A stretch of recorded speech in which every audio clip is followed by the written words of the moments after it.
everyone, welcome back to my channel. Angela here again today. Well, today I'm excited to share with you a little video that has been often requested on my side to share with you my tips and tricks for how I go about sewing on paper. So I'm going to do that today with you. So I'm going to get right into it. I hope to cover quite a few things about a few housekeeping goodies, the types of things I use like needles, cotton, and a little bit about that. I'm going to talk to you about stitching on glue and all sorts of tips and tricks. So let's get started. Now, the first thing I'd mention is this is my sewing machine. It's not a fancy sewing machine. I really only have on the style here a straight stitch, a zigzag, and a buttonhole with one or two other little decorative ones which I've never used. So what I would say is this is a Singer. It's a Singer Promise. I've had it for quite a few years now, but really it does the job for me. And I also use the same sewing machine to alter my daughter's clothes or shorten my son's trousers or anything else that needs to happen. And I'll get into how I go about doing that with different needles and things in a moment. All right, so I hope that this is of some use to you and you can learn a few tips. All right, so the first thing I'm going to talk to you about is some of the things you need for a sewing machine. Now, sewing machines vary, but these basic rules work for me. And I would do this irrespective of the make of sewing machine I was using. Now, when we talk about cotton, I like to use this color cotton, and the only cotton I use is Gutermann thread. So here's a smaller roll. I use the Gutermann thread and I use color, it's got a 968. All right, so it's a gold color. I use this for everything. That's a personal choice. Some people like black, some like cream, all different kinds of colors. So that's my choice. I buy it in big rolls because I sew a lot. This is 1,000 meters on this roll, where this one here is only 250, and I go through these far too quickly. So it's more cost effective for me to buy the two. All right, so that's thread. Now, Gutermann is 100% polyester thread. It's on a white. They've got different types, so I go for the white. And the white one is a sew all thread, as they call it, so multi-purpose. And I am very happy with this. I don't use any other brand, and I haven't since I've started sewing, which is since I was very young. All right, so that's the first thing to make mention. You do get different types of thread. You get top stitching. That's like what you would sew on denim. It's a much thicker thread and really nice for certain types of sewing, but I tend to stick with this one. So that's what I can tell you there. On the needle side of things, this is a question I get asked quite a lot. I use a 70, or in some countries a 10. Now, the standard sort of size needle for sewing on fabric is usually, now I'm talking about standard cotton, not thick denim, would be an 80. Now, what I can tell you about needles and numbers, irrespective of where you are, the smaller the number, the smaller the holes it makes. The bigger the number, the bigger the holes it makes. Now, 80, I found, made big holes in my paper, and I don't really like the big holes. I prefer smaller holes because it is paper, and obviously perforations need to be as small as possible. So with my experience, I would suggest going with the smallest number. If you're working on 70s, I think that starts at 60 and goes up to about 100, somewhere there about. Or 10s, I think that starts at 8 and it goes up. But a 10 is the one for me. So I only buy 70s. All right, so it's a nice fine point and it works really well. So that's what I would tell you about the needles. One other point about needles is you need to be mindful of changing your needle. Now, if you're going to sew fabric and you use the same needle you use for your paper, sewing on paper sort of blunts it a little bit. It sort of dulls the point. And that is the same with if you use scissors for cutting paper versus fabric. So if you're going to sew on fabric, keep those needles separate and use those separately. So that's what I would do. I would also change my needle regularly, like anything, like a pair of scissors. If you keep using the same one, you don't get the same lovely effects you have always with a brand new sharp one. So it is paper, you want a nice sharp point. You don't want it to tear your paper, so be mindful of changing that. It depends. I can't tell you how often to do that, because obviously I sew a lot on paper. It all depends on how often you use your needle to sew on paper. So it could be anything from once a month at my level, or sewing all the time, or it could be something you only do once a year. So that will be something you'd need to make your mind up there. So that's a little bit about needles. When it comes to fabric and paper, I would suggest you be mindful of the thickness of the paper.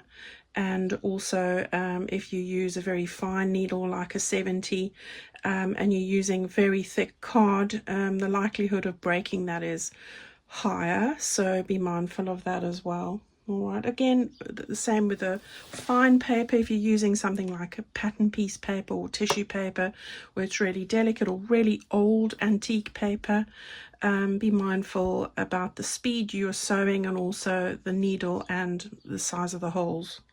All right, now when we're talking about holes, we'll get to stitch length. We'll talk about that. All right, now a sewing machine has two tensions. It has a top tension over here, and if you can see, I have got mine set on 3.5. I have played with this in the past. 3.5 works well for me on paper. All right.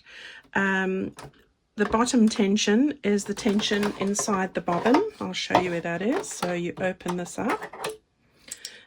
You'll see there's a little screw there. You don't want to mess with this tension. All right, that's set by the manufacturer, and there's no need to fiddle with that unless you are a sewing machine technician, and I'm not. Okay, so I wouldn't mess with that. But yes, I would definitely adjust this slightly one way and the next. It's just a little wheel, so it just turns like that. All right, and get the position that best suits you, which should be somewhere between 3 and 4 usually on most machines. Okay, that's just going to help you get a nice even texture, and you've got the right tension, because the underneath should look the same as the top. All right, irrespective of the holes now, just the sewing itself. So that's the bit about tension. All right, so you also get stitch length, and with my machine it's this dial here. Some people have a digital dial. The higher I go, the longer the stitches are going to be. The smaller I go, right up to buttonhole. If I'm zigzagging, I like to use 1.5. That's the space between my actual zigzag, so the scrunching up or the evening out. So it's either wider or closer. All right, so I do that on about 1.5. If I'm sewing and I'm just using a straight stitch, which is the normal straight stitch, I tend to go from 2 3/4 to 3. Now, the further away and the longer the stitches, the less hole in the paper. So I would say the delicate paper, you want to make as few holes as possible, so you'd probably want to go bigger there. All right, I wouldn't worry too much about this other than that straight stitch, and this one here is the zigzag, and this just means the width of the actual zigzags going horizontally. All right, so usually I have it on that one or this one, and that's straight stitching. These are the only two I really use for paper. I don't worry with any of the others. I don't find a need, but I mean, obviously if you've got a lovely machine with lots of embroidery threads, different stitches, fantastic. All right, so that's what I can tell you there. Right, I'm going to show you just a few things about cleaning and mention a few things about glue, and then I'm going to give you a quick demonstration. The first thing I would mention is, if you are like me and you like to use glue and then you decide afterwards you want to stitch, I would suggest cleaning your needle. The way I do that is, if I'm at the end of each sewing day, I tend to use my daughter's little alcohol wipes that you use for nails. You can just use acetone if you've got, or alcohol. You just open this up. It's got a little wipe in there. It's alcohol. You can either wipe the needle, or what I like to do is I just put it underneath there, drop the foot, and then I just move it up and down, and it's going through the alcohol and cleaning itself. All right, so that's what I like to do there. You want to just keep that clean, make sure that foot's clean. You can do that, wipe underneath it. You know, the foot will usually come off as well, so just keep that area clean. That'll take off any glue residue, just to stop it messing up the works there. All right, so that's what I would say there. As far as cleaning the rest of the machine is concerned, the biggest area of concern is really inside here. And what I like to do is, I've got a really handy little hand vac. So it looks like this. I got it off Amazon. It's not a specific make. This is just what I use to hoover up all the fluff, because you get a lot of fluff with sewing. So you want to just open your take your bobbin out. I do loosen this. You don't have to, but you can see it gets very dusty. You can just wipe that. So you can just wipe that clean. Use the same alcohol wipe if you've got one. You know, just keep that clean. Just wipe all of this away here. Just it does, and I mean, I do this quite often. I would with my amount of sewing, I like to give my machine a clean like this once a week, because I do a lot of sewing, but it doesn't have to be that much if you don't sew that much. Right, with that bit in there, I use this and just hoover this up. So bear with me. I won't do too much of that, but it's just a nice nozzle suction and enables you to go and sort that out. Okay, so just to put that in, you take this piece here, that goes in first, and you just get that at the top. Then you take this piece, it's got a little dot at the bottom here, that fits into that dot there.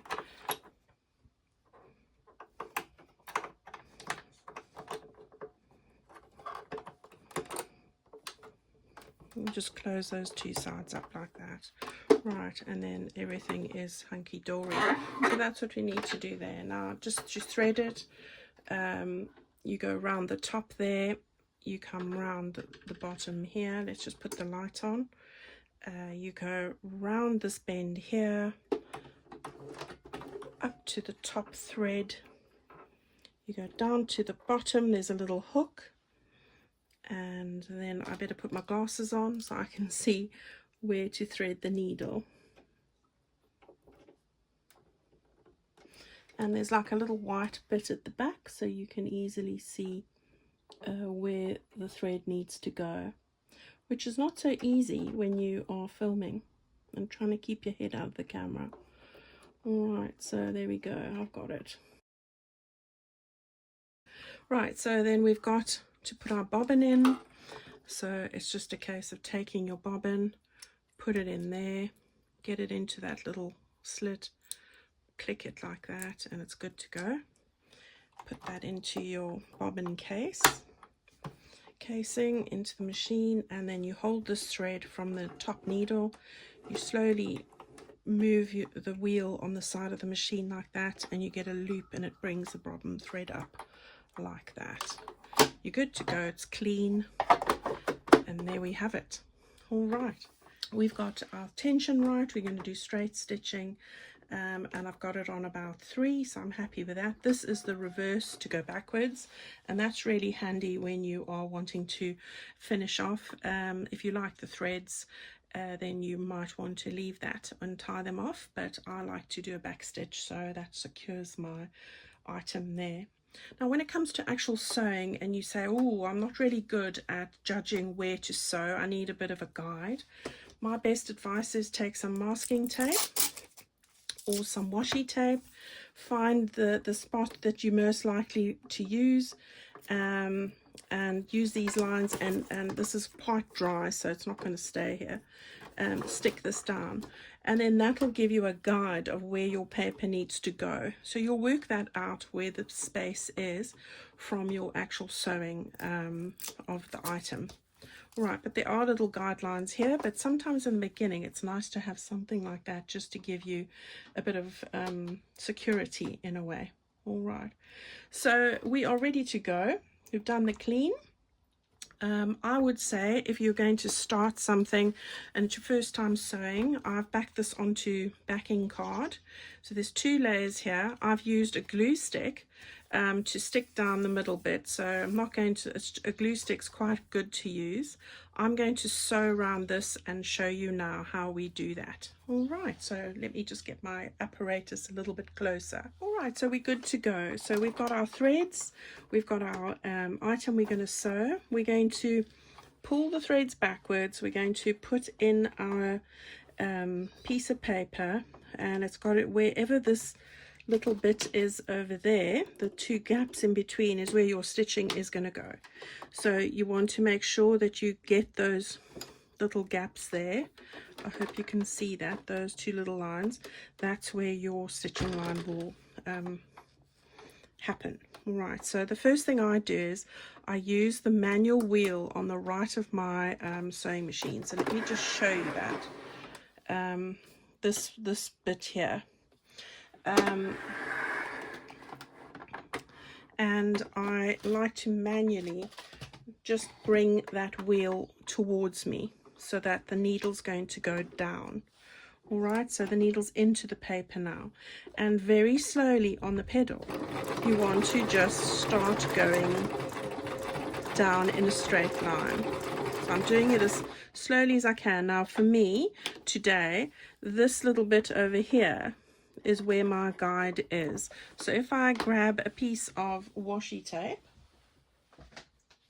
that'll stick, I've already ascertained that that's where it needs to go. So you just need a piece of washi tape, any tape, and because it's easy to remove. I know that I need to keep my paper in line with the edge of this washi tape.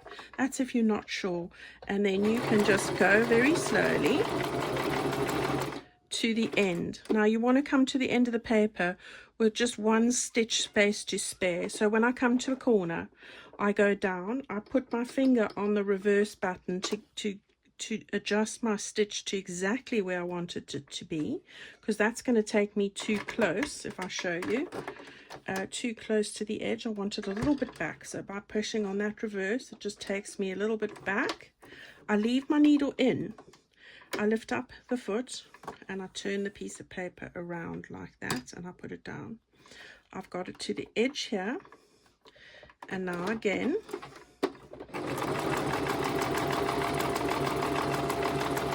I stitch to the side.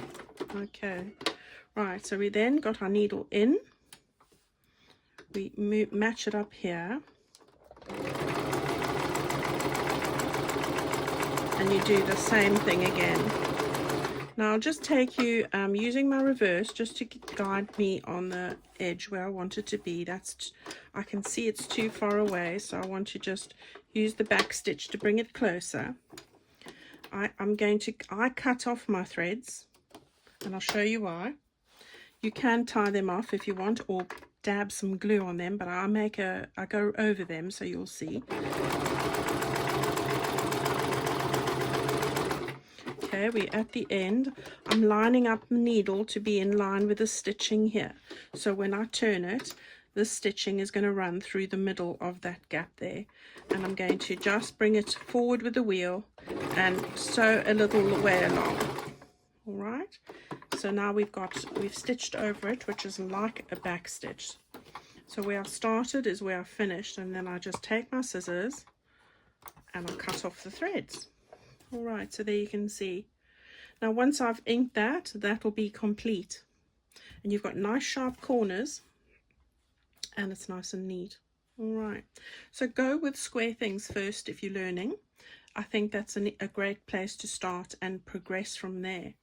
All right, if you're wanting to do something like a tag, and I'm going to do a little thing here. I want to round the corners just because I want to show you how to do that.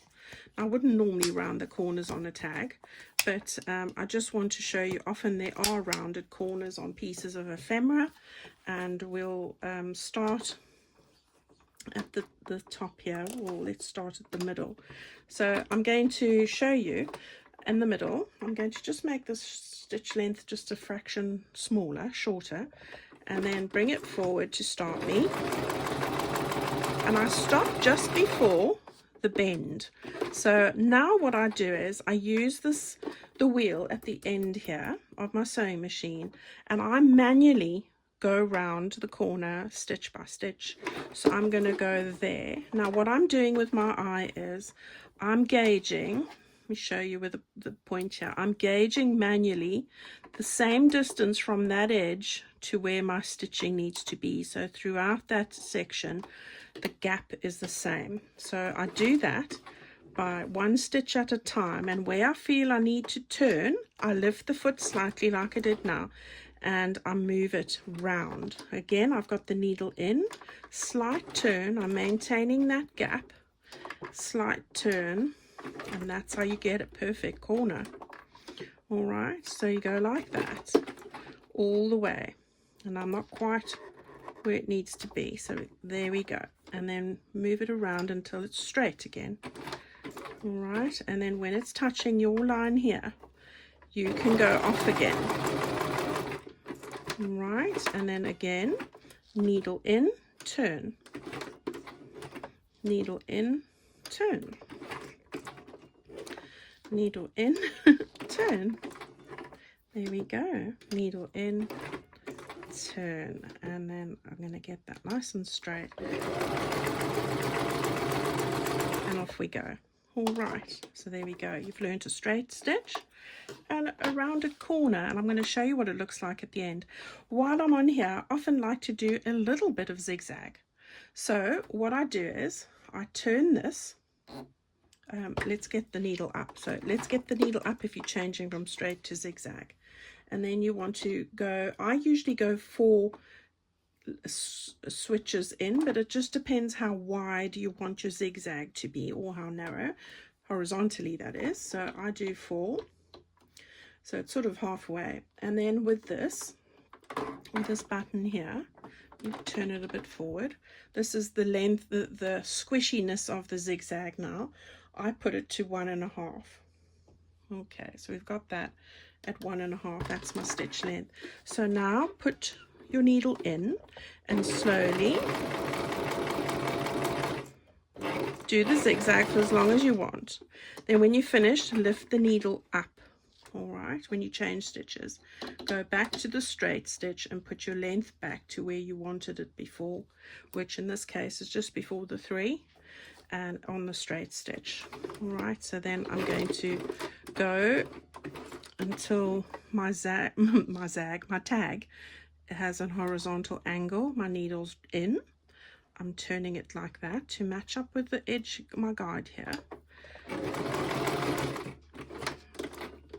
All right, back stitch to get it where I want it. I'm matching it up with the edge there. All right, turn it around again till it matches up with the corner there. Okay, now match it up again. Always match up, you'll have the same distance along the edge all over. And go right a little bit further than when you started. Now, I started there, I ended there. It's right on the same line, you can hardly see. Now if you have a look at our corners, look how nice and neat those are. Yeah, just stopping and starting, that's why it always looks perfect. That's what I do. And then there's our little zigzag that we did, just to give it a decorative feature. And there's the tag. One more thing and then we're done. On the fabric side of things now, I'm not going to take out my needle because I'm not sewing a garment. I just wanted to show you how to do fabric. Now I still use the same needles, but if I was sewing or making an alteration or making an item of clothing, I would change my needle and my thread and everything. But this is for crafting, so it is fine. Now with fabric, this is just some nice thick upholstery fabric. It's a thick cotton really, and I like to do ruffles. Now ruffles are just, and you've seen me show you, it's just little pleats like that and pleats like that. Now these things often form part of an element. I might add further details like fabric tags and things. I like to sew them in layers. You don't want to make too much of a thing on here, but I would start off by starting with this base layer. So here I've started and I've got 2 pleats. Excuse me. I start at the very end of the fabric, put my needle down. I go forward 3 stitches. All right, I press the back stitch. I go back 3 stitches. That's called a back stitch. It's like a double stitch, so it's not going to run. And then I go through the middle. I'm going through the middle of this fabric. I've just gauged it that I've got an even amount on that side of my foot and on that side, and as I start I just pleat it up. So as I'm going here, I hold it with my fingers and I go along like that. When I come to the end, I just want to make an end here, and you want to pleat. You can lift up your foot with your needle down, make your last pleat there and go to the end, and then just before we're going to do our last stitch, so we go back on itself and forward again. All right, cut off those threads. If you like to keep the threads, of course people do, it's personal choice. And there's a little ruffle. Now you can go and add pieces of lace, you can do whatever you want on there. If you have to add a piece of lace on here that's not too thick, that's fine, but I would worry about putting too many thick layers on here. All right, I would love for you all to get out your sewing machines if they've been hiding away. Go and give them a go. It does add a beautiful element. I think it really makes it look quite elegant. You can do all sorts of sewing. It doesn't have to be neat.